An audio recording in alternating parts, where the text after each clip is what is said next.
தூரத்து பச்சை கண்ணுக்கு குளுமை அப்படின்னு சொல்லுவாங்க. நீங்கள் தூரத்துலேருந்து இருக்கக்கூடிய வயல் பகுதியை வந்து நீங்கள் போய் பார்த்தீங்கன்னா, தூரத்துலேருந்து பார்க்கும்போது எல்லாம் பச்சை பச்சைன்னு நல்லா அருமையாக இருக்கும்.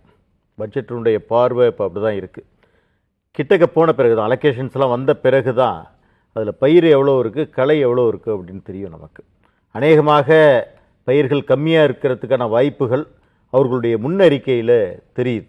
விவசாயிகளுடைய எதிர்பார்ப்பு ரொம்ப அதிகமாக இருந்தது இந்த பட்ஜெட்டை பொறுத்த வரைக்கும். ஏன்னா கடந்த 2 தினங்களுக்கு முன்னதாக வெளிவரப்பட்ட மத்திய அரசினுடைய அந்த நிதி ஆயோக்கிலேருந்து வந்த அந்த அறிக்கை, அந்த அறிக்கையில் சொல்லப்பட்டது வந்து விவசாயத்தில் நிறைய மாறுதல்கள்லாம் சில திட்டங்களில் பண்ணியிருக்கோம் அப்படின்னு பல திட்டங்கள்லாம் பட்டியலிட்டுட்டு, ஆனால் அதிலேயே குறிப்பிடத்தக்க வார்த்தையாக அவங்க குறிப்பிட்டிருந்தது என்ன அப்படின்னு பார்த்தீங்கன்னா, இவ்வளோ அட்வான்ஸ்மெண்ட் வந்து விவசாயத்தில் ஏற்படுத்தியிருந்தால் கூட சேலஞ்சஸாக 2 இருக்குது அப்படின்னு சொல்லி கொடுத்துருந்தாங்க பொருளாதார அறிக்கையில்.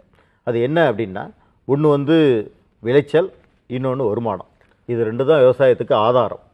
இந்த 2மே சேலஞ்சஸாக இருக்கும்போது அதற்கான ரெமெடியாக விவசாயிகளுடைய வாழ்வில் அடுத்த கட்டத்துக்கு கொண்டு போகிறதுக்கு இன்றைக்கி வந்து அவங்களுடைய முதல் கட்டமாக சொல்லணும் அப்படின்னா, அவங்களுடைய வார்த்தையில் ஒன்று கடமை, 3 கடமைகள் அப்படின்னு சொல்லியிருக்காங்க.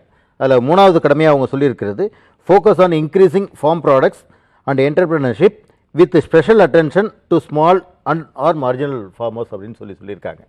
ஆனால் இங்கே வந்து சந்தன மரத்தை பற்றி பேசியிருக்கோம், பெரும் விவசாயிகள் இருக்கக்கூடிய கொக்கோ பற்றி பேசியிருக்கோம், அறிக்கையில் வந்திருக்கு.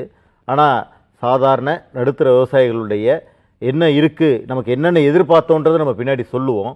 ஆனால் அது எவ்வளோ தூரம் மெட்டீரியலைஸ் ஆகிருக்கு அப்படின்றது வந்து நம்மளுடைய முழுமையாக வந்தால் தெரியும். ஆனால் இப்போ வந்த வரைக்கும் இது வந்து தூரத்து பச்சை கண்ணுக்கு குளுமை, ஆனால் தூரத்தில் அதிகமாக களை இருப்பது தெரியுதோ இல்லையே, பயிர்கள் இருப்பது அங்கே தெரியலை அப்படின்னு ஒரு பார்வையோட பட்ஜெட் விவசாயிகளுக்கு ஏமாற்றத்தை அளிக்கக்கூடிய ஒரு பட்ஜெட்டாக இருக்குது அப்படின்னு தான் முதல் கருத்தாக நான் பதிவு பண்ண விரும்புகிறேன்.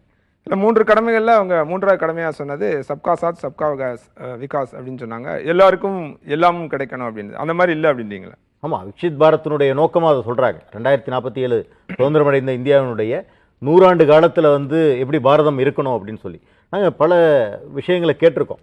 2018 சொன்ன விஷயந்தான், விவசாயிகளுடைய வருமானம் ரெட்டிப்பாகும் அப்படின்னு சொல்லி, டபுளிங் ஃபார்மர்ஸ் இன்கம் டிஎஃப்ஐ அப்படின்னு சொல்லி அதற்கான ஒரு ரிப்போர்ட்லாம் ஒன்று பதிவு செய்யப்பட்டது.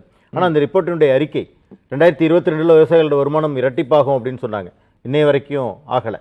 விவசாயிகளுடைய வருமானத்தை உயர்த்துவதற்கு குறைந்தபட்ச ஆதார விலை கிடைக்கும் அப்படின்னாங்க. இன்னும் அதற்கான போராட்டங்கள் இன்னும் நடந்துகிட்டு இருக்கிறத பார்க்குறோம். இதற்கான இன்ஃப்ரா வந்து நீங்கள் வந்து 2014 இந்த அரசு வரும்போது ஏற்கனவே இருந்த அரசுகள் வந்து போதுமான உட்கட்டமைப்பு பண்ணலை, விவசாயம் சார்ந்து அதற்கான உட்கட்டமைப்பு பண்ணலை அப்படின்னு சொன்னாங்க. இன்றைக்கி நம்ம அதை பார்க்குறோம். அதே போதாமைகள் இன்றைக்கி இருக்கிறத நிதி ஆயோக்கினுடைய அந்த பொருளாதார அறிக்கையில் இருக்கிறத சேர்த்து நம்ம பார்க்குறோம். இப்போ இந்த பொருட்கள்லாம் அலிமானம், அதாவது வந்து வீணாகாமல் இதை வந்து வேல்யூ ஆடட் ப்ராடக்ட்ஸாக வந்து நம்ம வெளியில் கொண்டு போகிறோம்னு சொன்னாங்க.